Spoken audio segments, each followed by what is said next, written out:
हाँ जी, welcome back. Good afternoon. Good afternoon.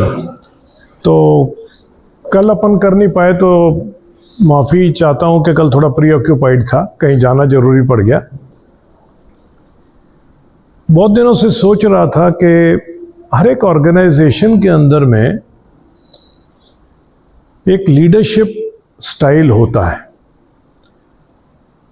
तो कुछ एक ऐसी लीडरशिप स्टाइल्स को अलग अलग कंपनियों के कल्चर के साथ में और कंट्रीज के साथ में और लीडर्स के साथ में एसोसिएट किया गया है। रिसर्च ने यह शो किया है कि कभी भी कोई लीडर अपनी पैदाइशी हक से लीडर नहीं बनता है। They are not born, leaders are made. और आप लोगों में से भी कुछ आज लीडरशिप रोल में हैं, अपने अपने वर्टिकल को हेड करते हैं, that is a leadership role.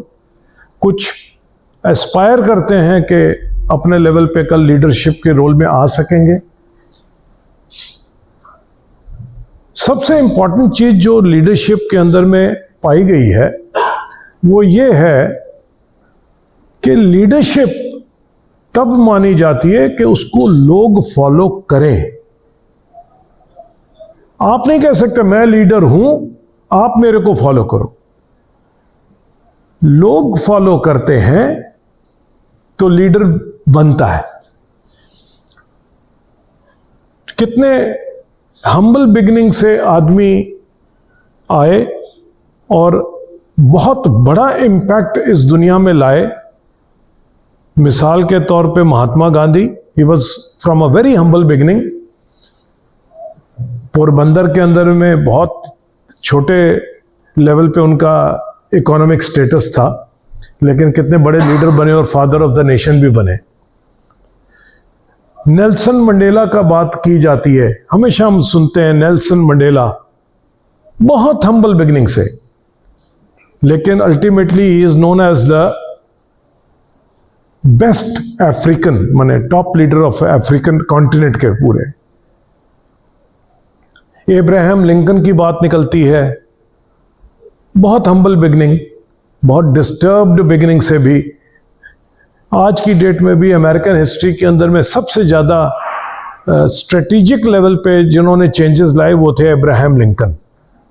आज करंट में नरेंद्र मोदी, हमारे ऑनरेबल प्राइम मिनिस्टर, आज की डेट में कितनी हम्बल बिगिनिंग।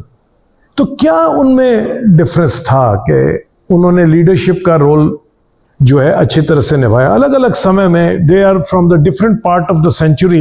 एब्राहम लिंकन 200 साल 150 साल पहले, या नेल्सन मंडेला 50 साल पहले, महात्मा गांधी 70-80 साल पहले। एक इंपॉर्टेंट कल्चर पैदा होता है, और आज की डेट में जो लीडरशिप का कल्चर है वो पहले के कल्चर से अलग है। पहले क्या हुआ करता था, कमांड एंड कंट्रोल कल्चर हुआ करता था कि मेरी कमांड चलती है, मेरे को जो मैं कह रहा हूं मानना पड़ेगा। वो लॉर्ड टेनिसन ने पोएट्री लिख दी थी, the charge of the light brigade, there is not to question why but to do and die. The light brigade वाला मेरे को याद नहीं है पूरी कैसे पोएट लॉर्ड टेनिसन ने लिखी थी। आज का कल्चर जो आज के हालात के अंदर में इंपॉर्टेंट है वो है कि हम ट्रस्ट पैदा करें और इंस्पायर करें अपनी करनी से। पहले जितने भी लीडरशिप स्टाइल्स थे वो अभी इस सेंचुरी के अंदर में खत्म हो गए। अब पैदा हो गया है कि अगर आप इंटरपर्सनल रिलेशनशिप में, ना ही ओनली बिजनेस में, इवन तक कि हमारी इंटरपर्सनल रिलेशनशिप हमारे फैमिली के अंदर में, हमारी सोसाइटी के अंदर में, अगर हमको लीडरशिप रोल प्ले करना है कि कोई आपको माने, तो उसके लिए सबसे इंपॉर्टेंट चीज है कि आप ट्रस्ट पैदा करें, कि लोग आप पे ट्रस्ट करें। आपकी कथनी और करनी में फर्क नहीं होना चाहिए। आपके पास में इतनी, आपकी कमिटमेंट्स इतनी हाई होनी चाहिए अपने कैरेक्टर के ऊपर में, अपने स्टाइल ऑफ वर्किंग के ऊपर में, कि लोग आपको ट्रस्ट करें कि इन्होंने जो कहा वो सही है, पहला। और दूसरा, आप इंस्पायर करें, क्योंकि जब तक आपकी फॉलोअर्स आपसे इंस्पायर्ड नहीं होंगे तब तक आपकी लीडरशिप रोल कंप्लीट नहीं होता। तो आज के ये मैं 2 वर्ड आपको दे के जाता हूं, रोज की वर्ड्स देता हूं। आज के 2 की वर्ड्स रहेंगे ट्रस्ट और इंस्पायर।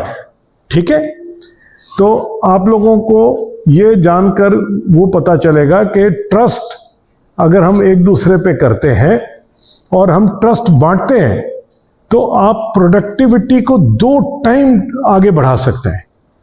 आप किसी को ट्रस्ट नहीं करेंगे, आपकी लीडरशिप क्वालिटी ऐसी होनी पड़ेगी कि आप अपने जितने आपके सबऑर्डिनेट्स हैं या आपके पीयर ग्रुप्स हैं, आप उनके साथ कोलैबोरेट करो, ट्रस्ट पैदा करो।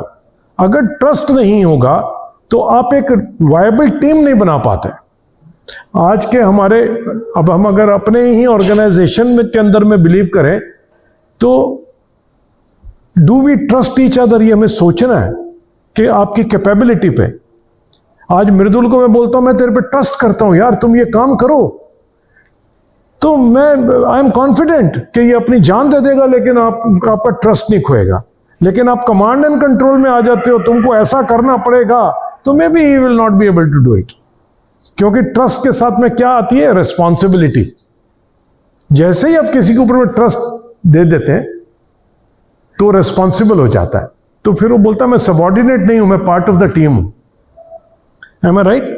और नेक्स्ट आता है इंस्पायर। जो मैं करता हूं अगर मैं वो आपके ऊपर में इंस्पिरेशन के रूप में नहीं दे पाता तब भी आप फॉलो नहीं करोगे।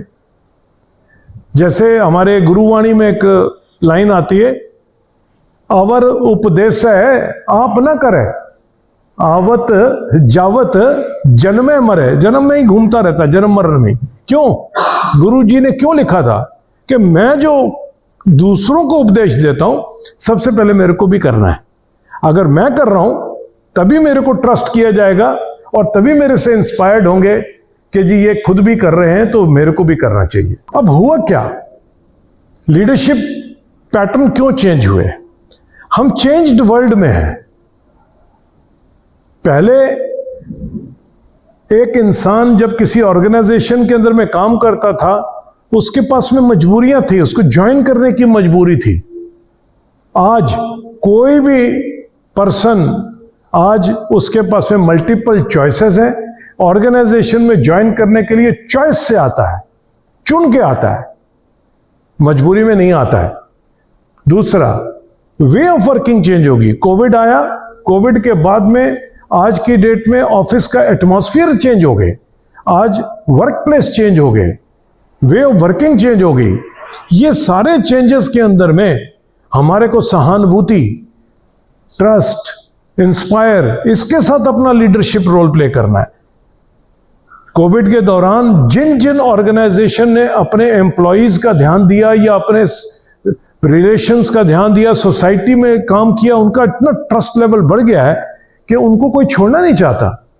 लेकिन जिन ऑर्गेनाइजेशंस ने ट्रस्ट पैदा नहीं किया, उन्होंने अपने एम्प्लॉइज को या अपने पीयर ग्रुप्स को साथ नहीं दिया, वो ट्रस्ट खो गए।